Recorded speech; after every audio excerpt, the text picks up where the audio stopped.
Hello, everybody. The webinar will start in 1 minute.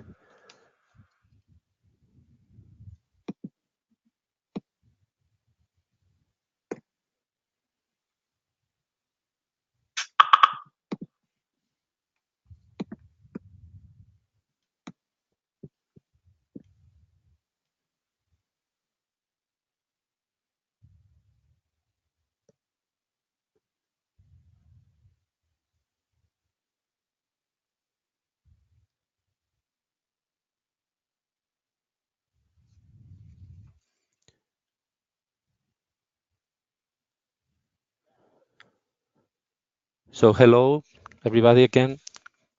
Welcome to today's webinar. Thank you for joining us today in this webinar that belongs to the BDVe project. This is a series of webinar that we are doing in the scope of the Big Data Value PPP.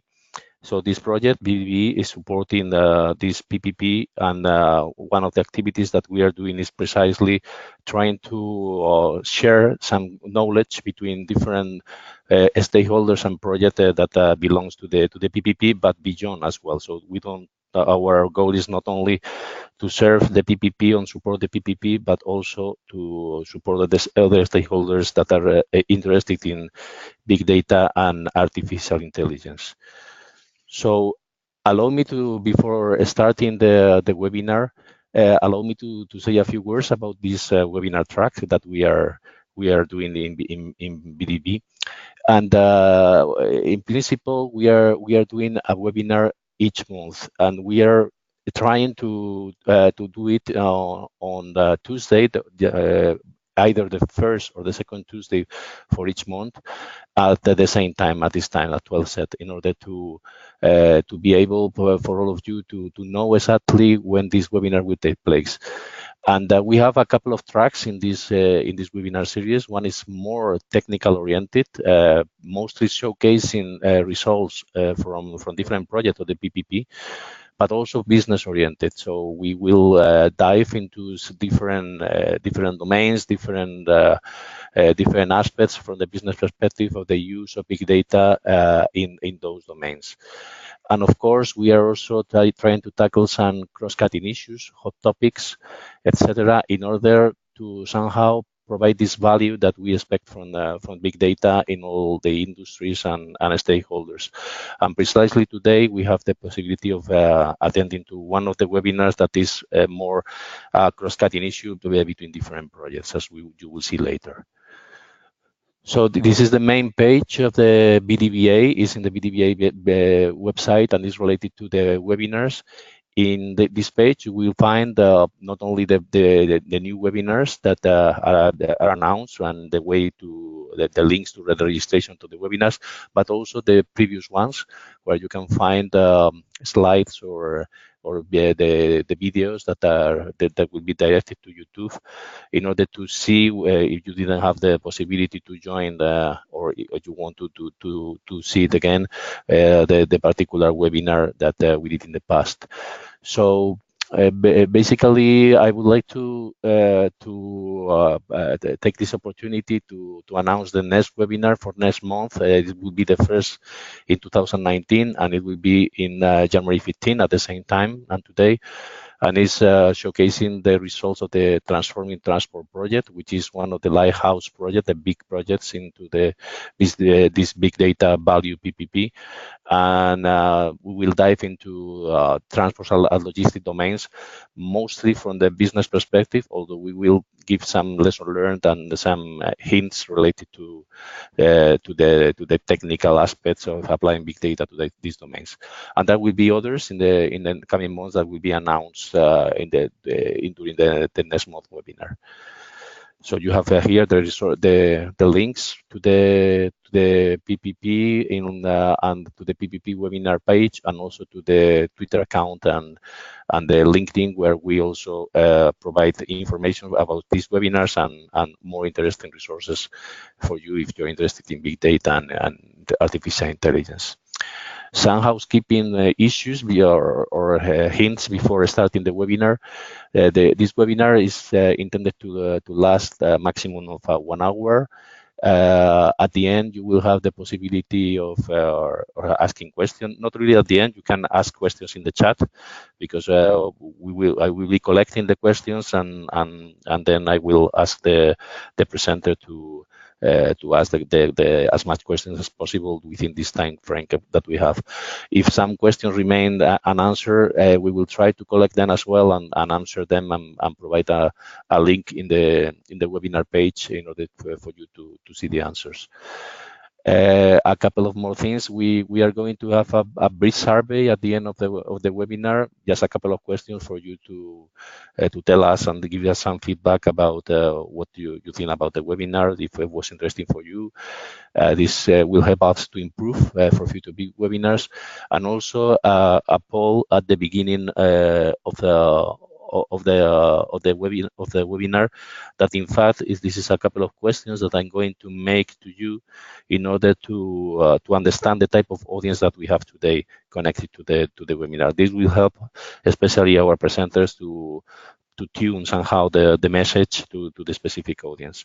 So I'm going to issue the first question to you, and now you will have it in your screens. It's basically asking you about your interest. If you're more interested on the business or more in technical aspects of big data.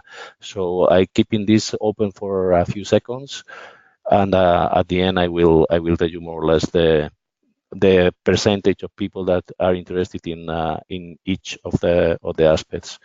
So far I'm seeing that is 50-50. So most of the people are answering that they are interested in both things. So I'm going to close now, and what I see is that 47% are more interested in business or sectorial applications, while 53% are more into technical issues, so 50-50, as I said before. And the second and last question is about precisely the topic of this particular webinar. So if you're interested on the data sharing and these aspects, so just answer yes or no. I suppose most of you will be interested because you are here, basically. And as far as I see, this is the result of the poll. So I'm closing now, and 92% are clearly interested in this particular topic. So this is a hint for our presenter. So allow me then to finish my presentation by introducing you today's webinar, which is about sharing data. So the title is why you need to care about how you share data. And we have the honor of having with us Dr. Irini López de Vallejo, who is presenting us why do you have to care about sharing data, and also the possibility of doing it via this Ocean protocol that is a blockchain power infrastructure for data sharing.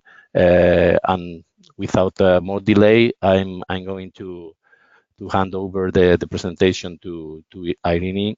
Just 1 second, I'm going to change the presenter and give the right to Irini to present,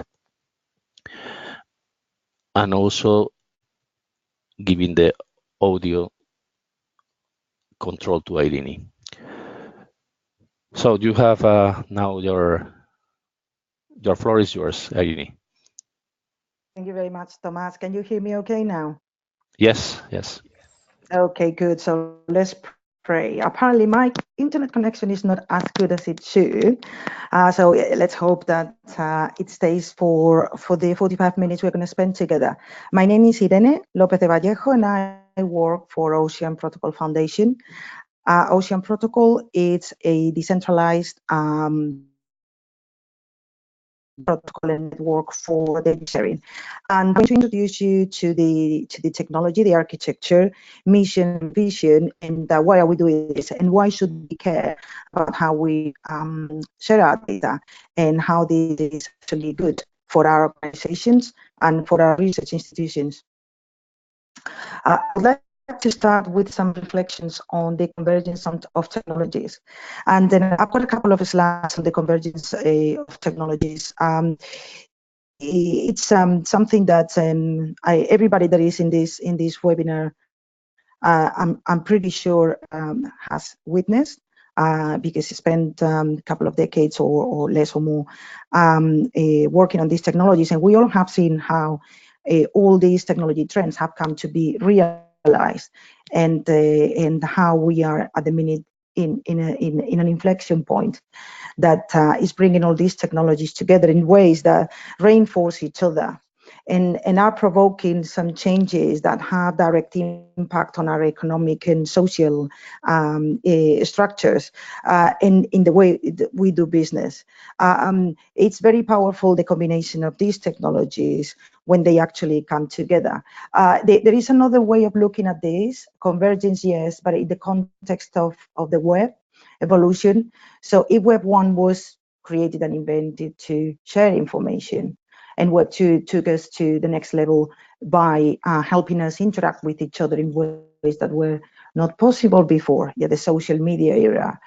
We are moving towards a Web 3, where new data value chains enabled by new technologies, mega trends like the combination of next generation computing, artificial intelligence, and crypto are coming, and they are reinforcing each other in the same way that the Web 2 megatrends, mobile, social, and cloud, did when they came and actually hit us in the face with new business models.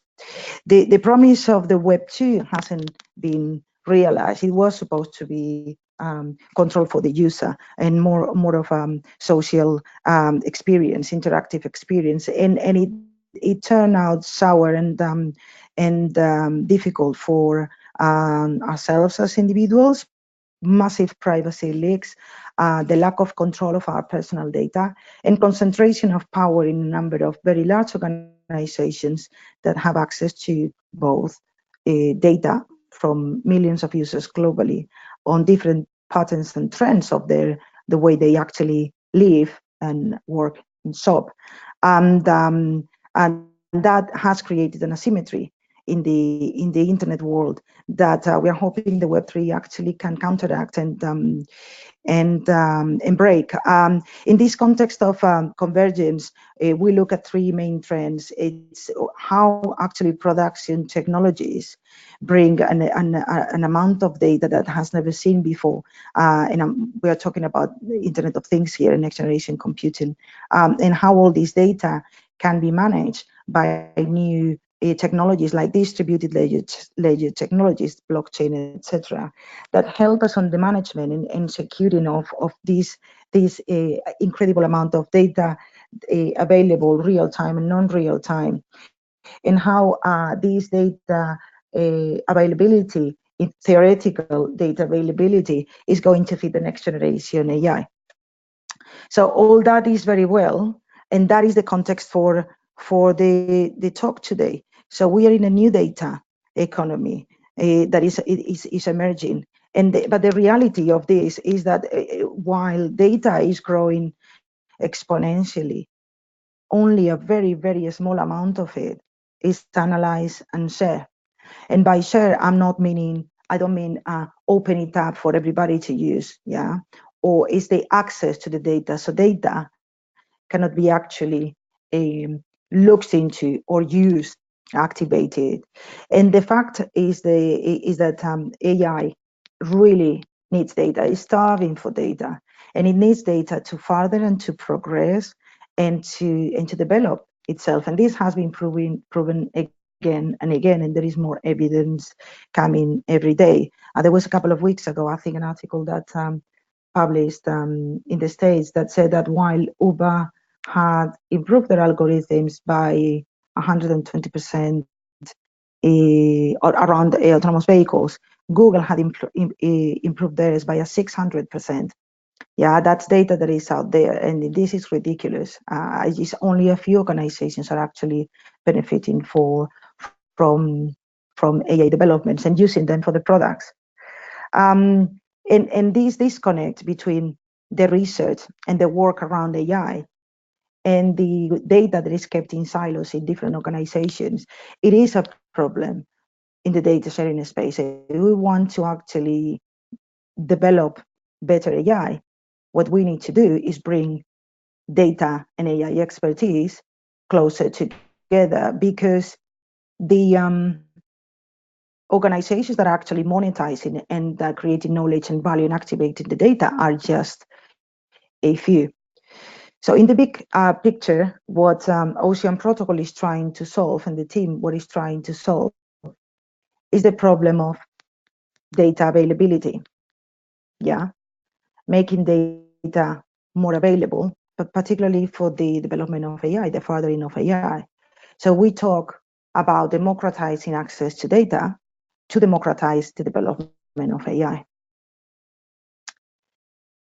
To do this, to enable data supply chains, what we really need to do is to actually tackle a number of problems that we know data providers, those organizations that own data and that believe is very important and useful, have when it comes to data sharing. And this is backed by research. So all these 7 problems emerge again and again and again when different solutions for data sharing actually come into the market. And the truth is, the reality is that the combination of those, what it means is that you can provide a, if you can embed trustworthiness in the system, actually you can cross most of those points and make data available under certain conditions and with full control of the data provider. So Ocean Protocol comes into this picture to provide a solution that is decentralized versus centralized previous solutions or approaches. And Ocean was set up as a foundation, private non-for-profit, last year in November by 2 startups, one based in Singapore and London, and the other one based in Berlin, with a very clear mission to help make data more accessible to a broader range of people and organizations, a global play with privacy first. Privacy is a must in our design thinking, providing a transparency that hasn't been seen before in the data sharing space, and with the purpose of spreading wealth creation amongst the community. So it's an open initiative. It's everybody can join it, everybody can contribute to it, and everybody can potentially benefit from it. And we are very, very careful to work with the law. Within the law and the lack of regulatory or clear regulatory frameworks that we live at the minute, but doing our most to actually work with the law. Data sharing, decentralized data sharing, is what Ocean Protocol enables using a blockchain substrate. I will talk about the architectural approach a little bit later, which allows data to be shared and transferred in a safe, secure, and transparent manner. So transparency, it's a very important feature here. Okay. We decided to go from a centralized to decentralized approach because we saw that centralized approaches to data sharing were failing. We're not providing the scalability needed. We're not providing the automation needed.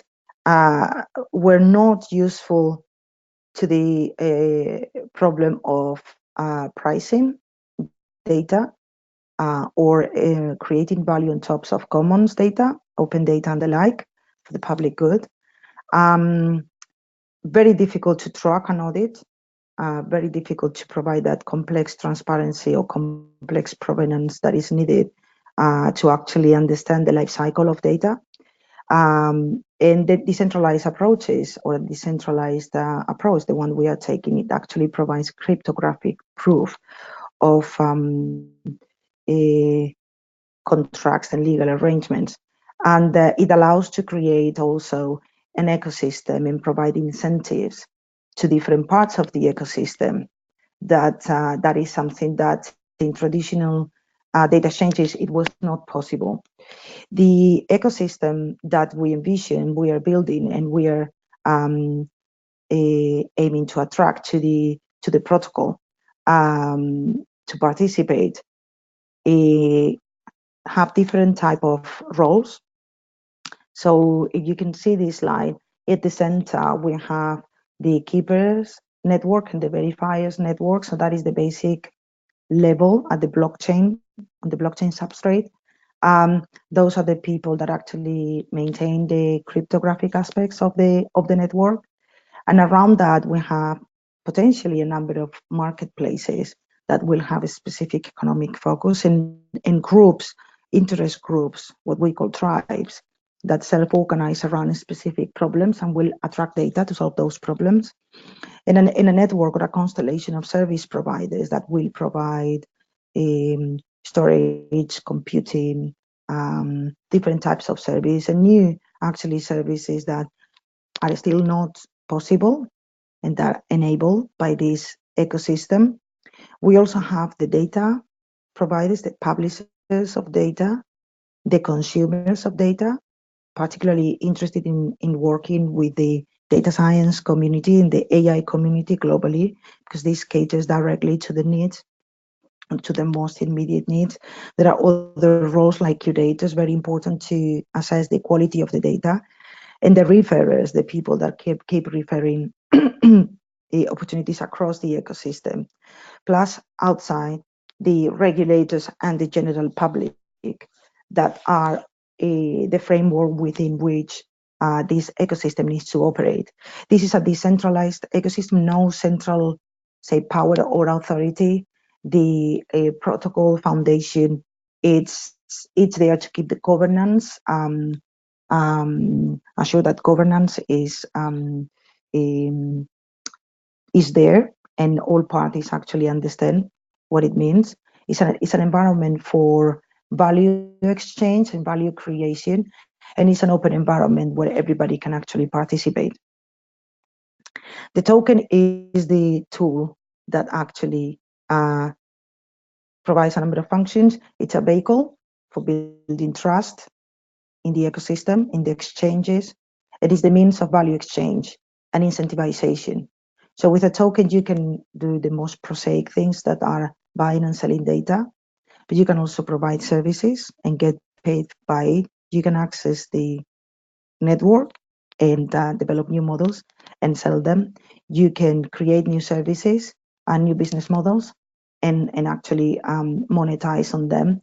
But it also provides specific incentives around good behavior. And we are developing a number of tools called token curated registries that are going to be available for the community to use by launch date, which is March 2019. So we are only 3.5 months away from our launch date. It is a tool to understand and measure the value of data.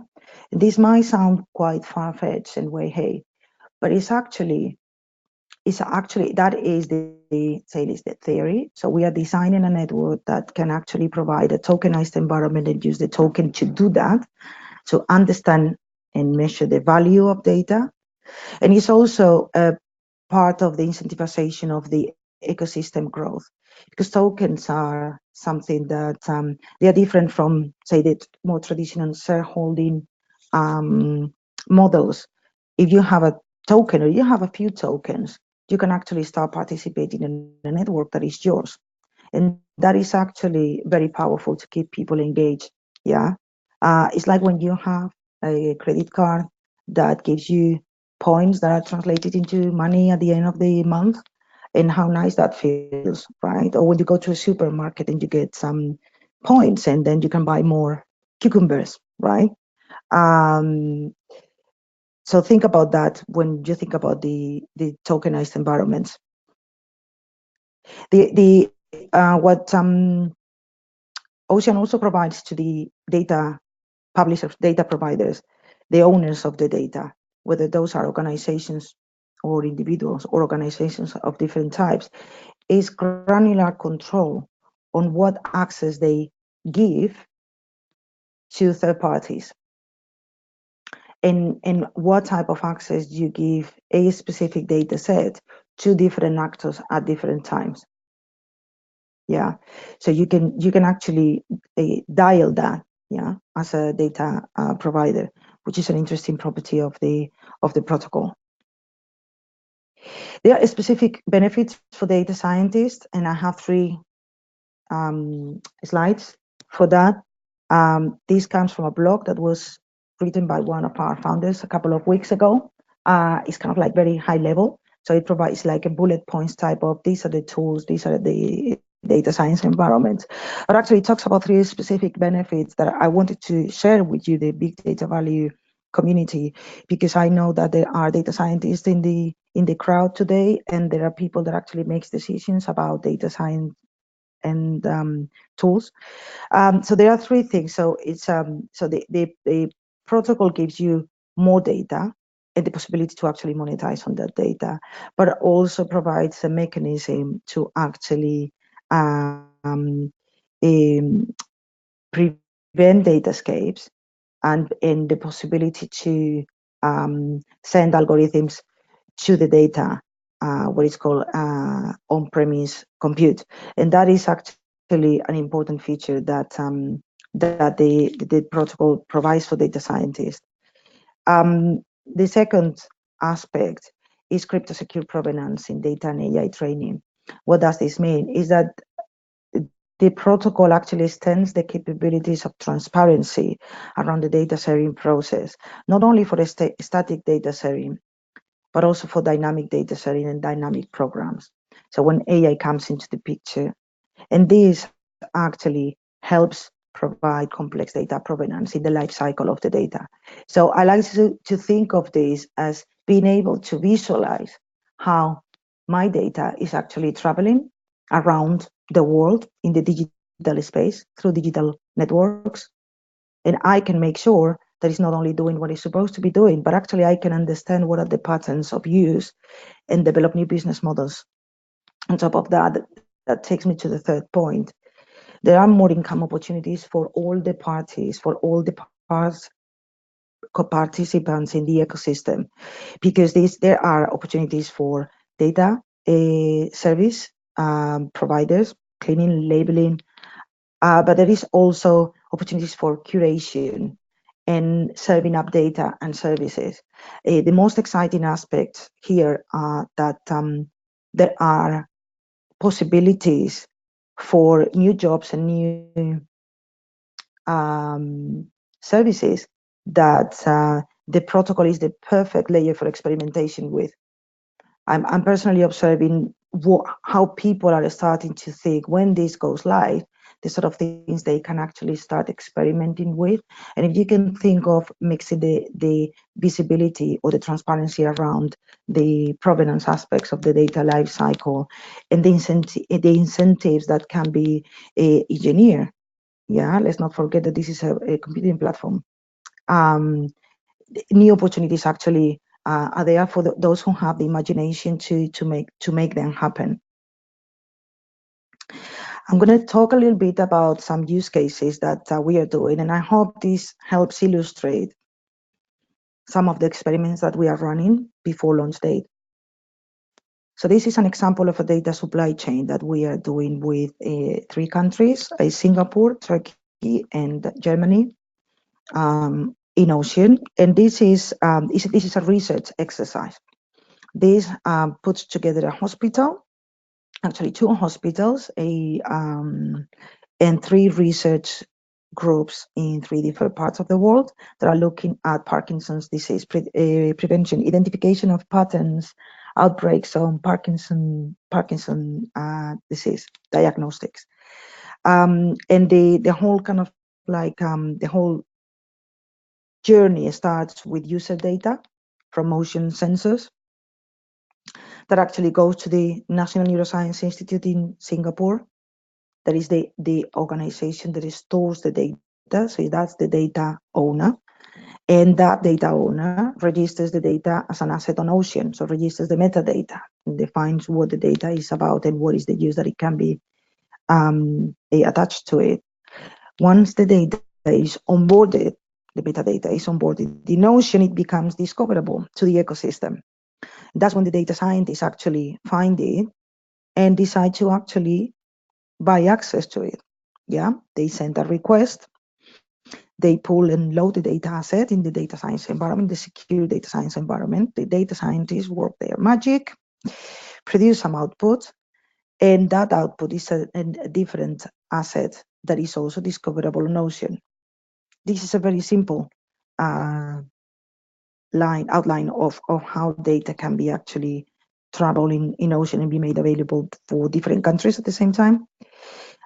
This is a simplified model of the marketplace architecture, where we have publishers, in this case, the National Neuroscience Institute, and we have consumers, which are data scientists at either the healthcare startup or universities or hospital/universities, research centers, where we have service providers that are providing those specific services around storage, and the data science environment, where we have the secure sandbox where the magic happens. And at the bottom, all this is possible because the Keeper network is actually making sure that all these transactions are connected and are taking place and secure. This is another way of looking at the Ocean protocol architecture. So if we have the data scientists at the top, yeah, and at the bottom we have data owners, data tribes, yeah, groups of organizations or people that are own data and have an interest in a specific topic, yeah, say climate change. And on the other hand, you have computing tribes and service tribes, where you can see that different type of computing services, different type of services that can cater for all the needs that the data sharing world needs, yeah, to make it smooth and useful, create value, etc. And the blockchain substrate has those three layers. We have the keepers layers, that are the people that actually keep the accounts, contracts, rewards, and make sure that that is happen. The verification layer, those that actually provide the proofs and challenge when something is not right. And the curators. And the curation layer, that's where the discovery is done, where a opinion is formed around data sets, where we envision the quality of the data sets will be determined by the interaction of the community and by signals like staking, and where the governance comes into place. We're also envisioning a dispute resolution framework that includes the human in the loop, yeah, the governors, which is it will be available by March. Our tech roadmap. We just released Trilobite. It's out since last Thursday, I believe. No, the Thursday before, 2 weeks ago. So a week and a half ago.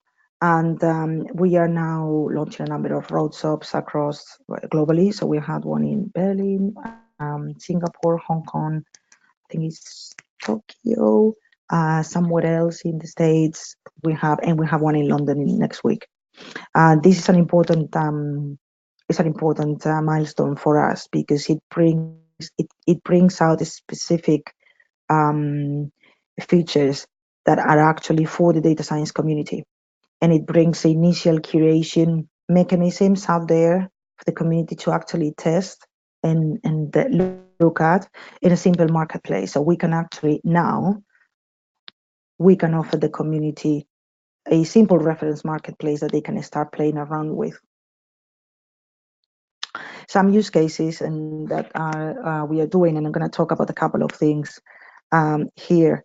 So with a set of partners globally, we have a specific set of pilots in Singapore, where the government has provided a regulatory sandbox environment to develop two sets of things. So the first is a trusted data framework, where we are developing a marketplace solution that actually enables scalable and trusted data exchange. They want to make sure that the trust framework addresses trust requirements for data sharing, and is actually a template that other governments can implement. What do we mean by a data sharing trust framework? So the part of the thinking is that making the difference between trust, which is a belief, in an entity, towards trustworthiness, and how trustworthiness are attributes that we can encode, and what are those um, features, and how can we translate those into the design of the network.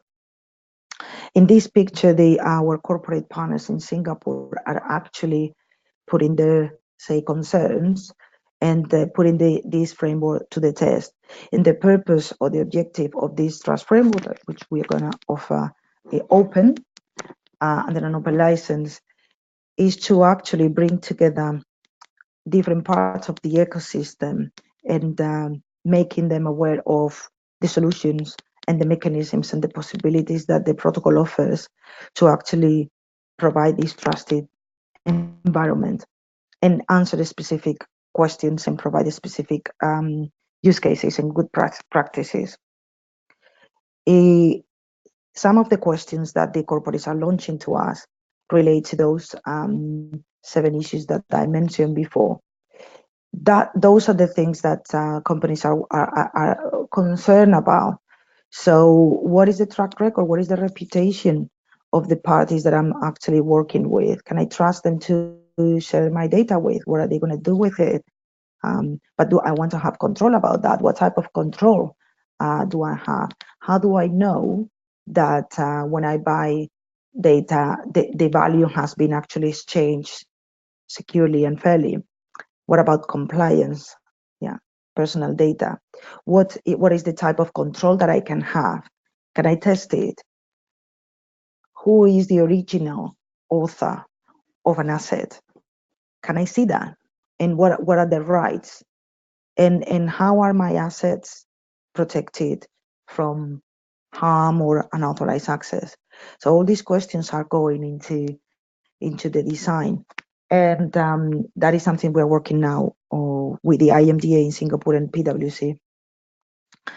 So some use cases that we have with the corporates is what we call development sprints, and these are industry-led regulatory sandboxes that actually provide a safe place for experimentation by industry and government. So where industry and government come together to actually see how can they make this work. The industry actually sets up the challenges, and is free to or feels reasonably secure that it can experiment with this at scale. We have 7 sprints ongoing with different sub-projects in each of those, around mobility, financial services, healthcare, utilities, built up environment, real estate, and the like, retail, and agri-tech. And the main characteristic, I would say, that while those sandboxes are focused on Singapore, which is a country that has let's say, a relative small geographical footprint, these are global in scope, and all of the different participants are looking at things like supply chain, which has global problems, and they are looking at bilateral, so country to country experiment as well, to be able to actually, let's put 2 countries that have a, a friendly regulatory environment, and let's try something that we can take to a global scale, basically. We also have a very strong angle on the data commons aspects. So we are working very closely with the AI Commons initiative, democratizing the promise of artificial intelligence, while the AI Commons provides a framework for thinking around this and enabling that, and it aligns with the UN SDGs target. And the protocol is in this particular case the infrastructure, the trusted infrastructure to be used to make data available for the development of AI. This is a case that we are working on, and this is healthcare innovation through data and AI. And if this one links to the Parkinson's case study that I mentioned before, and here the problem is this is a very high level pitch. Here the problem is that healthcare and different healthcare actors, and if any of you is actually in this space will understand this much better than I do, where you have different stakeholders looking for access to innovation, but the data is siloed, very difficult to access, even in the same country through different regions, different actors, and it's very, very difficult to actually make that liquid and make that activate that those data flows. Although the health is one of the areas where we could actually make most good to the world and to humanity. And in this view of the world, Ocean provides the operating system for all those different actors to come together and actually interact and provide access to data and develop AI that is actually truly helping humanity to solve problems. Another initiative we are working with is automotive companies, very large consortia. And these people basically have a number of challenges, but they do want to get to a level 5 autonomous vehicle. And they have realized that none of them has enough data to actually do it on their own. And if they don't cooperate or compete, co-competition, they're going to lose the race to the likes of Google. Yeah, and it is an interesting initiative. They are building a marketplace with us to provide this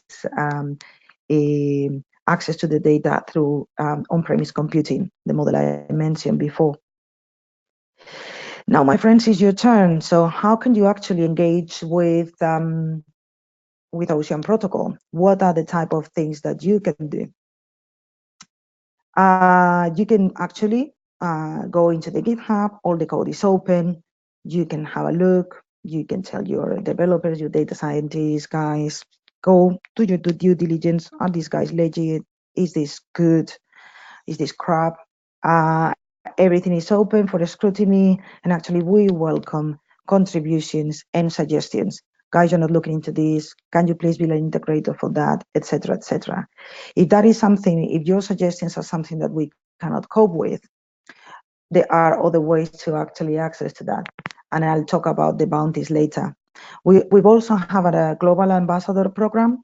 The ambassador program was launched in November, and we have selected 132, I believe, people globally that are going to be ocean ambassadors, and that are going to come through a program where they are going to develop and become part of our global network of champions that are going to help us on the data sharing, trusted data sharing, and global data sharing for AI.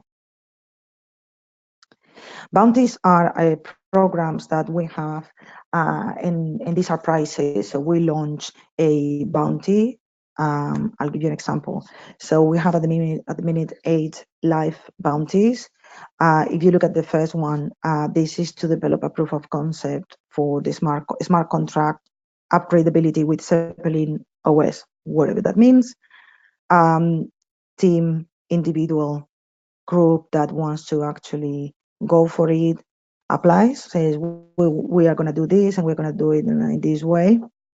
and then it gets approved by the internal team that is actually assessing the people that submit their applications.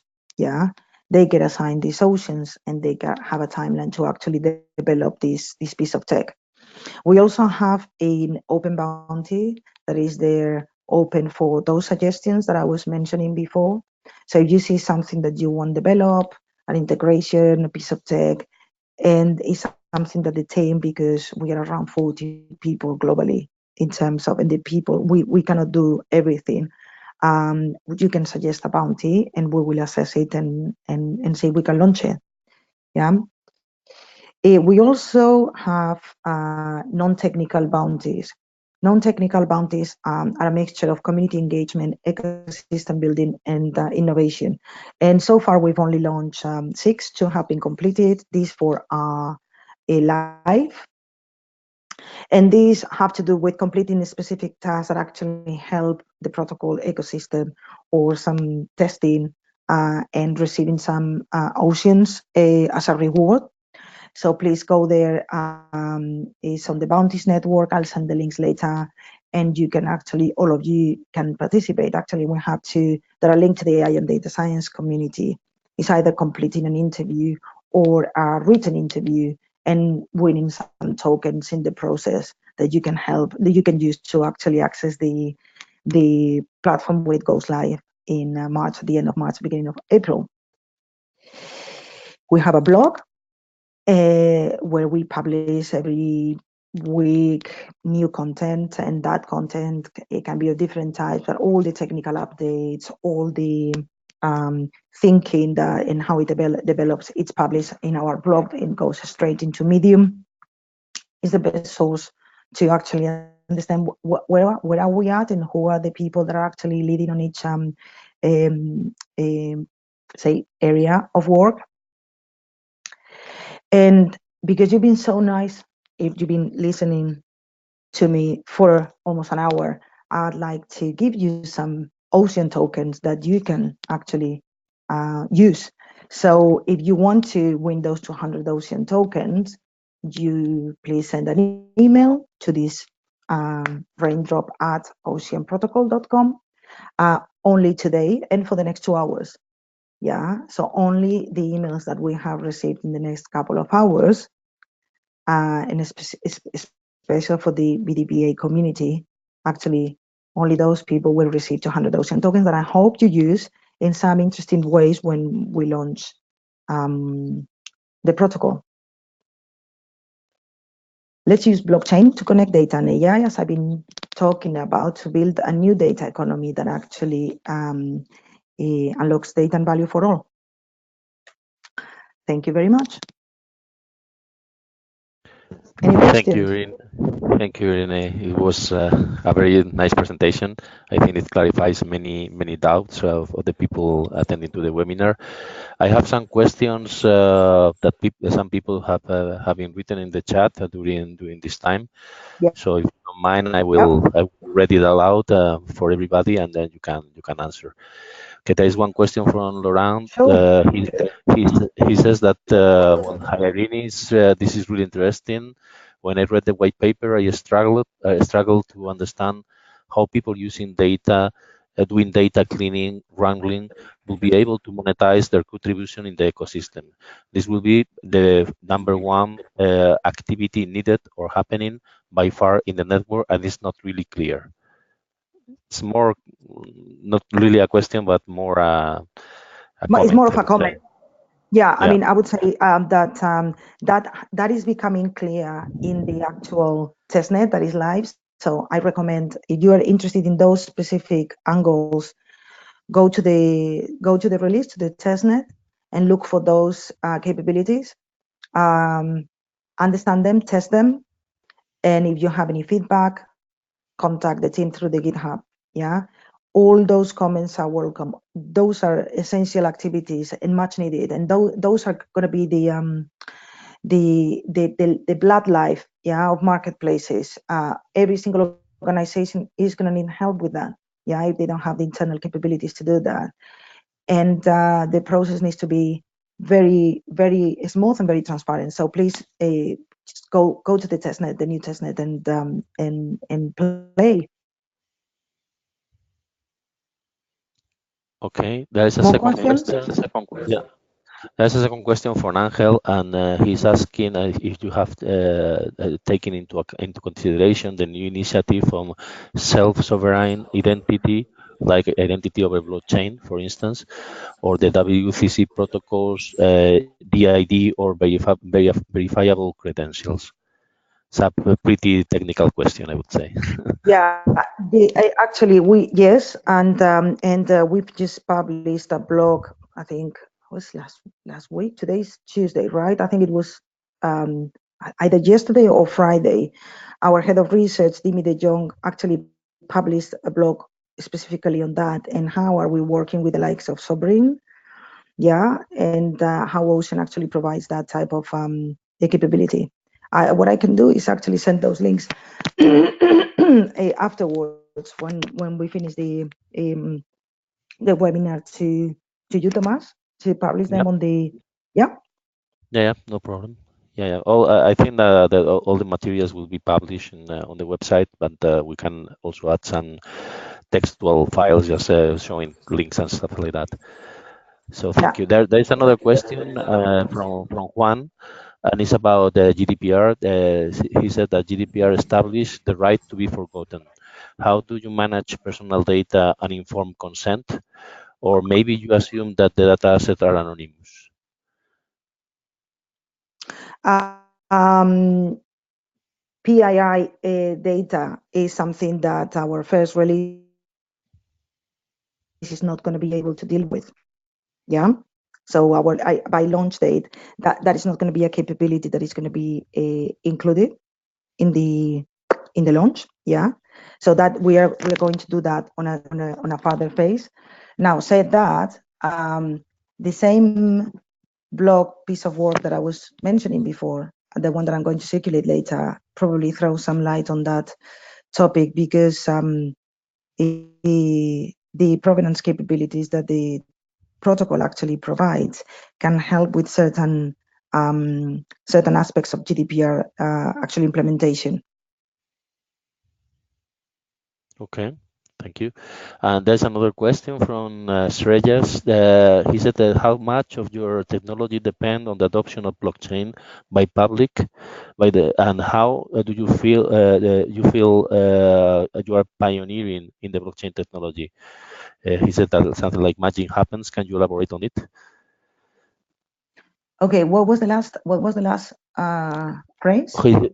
He says that how much of the technology depends on the adoption of blockchain by the public, and how do you feel you are pioneering the blockchain technology? Magic happens. It's like that, Magic written here. happens. Okay. Yeah. That's what I didn't get. The magic. Magic happens all the time. So we are the adoption of the protocol actually doesn't depend on the general public. Yeah, the protocol is a tool. Yeah, it's a framework for data sharing. A Web3 layer. Yeah, and as such will be used by the people that either have data or want data. Yeah, at a very high level. Our blockchain is we are doing a very big development and integration project. So we are building on Ethereum, and as such, I think this is a very ambitious project initiative, very big vision. Yeah. Uh, what we really want to change is the asymmetry of power. Yeah. And power around data ownership and um, data sharing. Yeah. Um, so it is a unique project, but it's one of the projects that are emerging in this space. It's more about the use of the blockchain substrate to do something very specific or a very specific provides very specific capabilities useful in this space. But it's not just a blockchain project. I don't know if that actually responds to the question. but blockchain is a tool that we are using for something very specific. So basically, you are saying that you don't need, well, you need blockchain as the background, but it's not a Yeah, blockchain project itself. only, yeah. Yeah. Okay, there is another question from Beto, and it's if you can elaborate or reiterate on what is needed for the raindrop. Oh, sorry. Send an email. Can you see my slide? The slide. Can you see the slide? Yes. Yeah. Just send an email with your name and surname, and then say that in the subject is raindrop BDVA. The next couple of hours. That's it. You will receive an email, yeah, with instructions when we launch, yeah, and the ocean tokens are actually listed, and you can get them in your wallet. So you will get instructions to actually put them on your wallet, but not before. So I'm afraid you're gonna have to wait until launch date. Okay. So I think there's no more questions so far in the audience. So if anybody else has a question, you can write it here in the question chat, or even raise your hand, and I can try to give you also voice if you need, because we have like a couple of more minutes. Thomas, can I make a comment? Yeah, sure. Please. I think I would like to stress to this community how that this is an open source initiative that is there to be used, and that I think is a perfect experimentation platform for research, for applied research, and for innovation. So if any of you is interested in using the protocol in your future projects or in existing projects, please contact me. This is not about being partners, it is about supporting, yeah, interesting research in this space. Yeah. So Irene López de Vallejo, you can find me on LinkedIn, and yeah, and ping me, please. Thank you. Okay, I think that more or less our time is over. So thank you very much, Irene. I think it was a very nice way of understanding what the OSO protocol is providing to the community for data sharing. And I think this is a hot topic also in the BDVA projects, because there are some specific topics that are talking about data sharing between different sectors, but not only different sectors, but even in the same sector, there are some problems with data sharing, as you mentioned. So I think it was a very good way of showing the possibility of using this protocol in order to really do this data sharing in the future. So thank you very much to everybody. You will have the information as usual in the website of the BDVA in the webinar page, and in a few days you will have also this recording available, and also the slides from Irene. So thank you very much to everybody, and see you in the next webinar that is about transforming transport in January. So happy Christmas and Happy New Year. Bye bye. Happy Christmas. Thank you. Bye. Bye, everyone.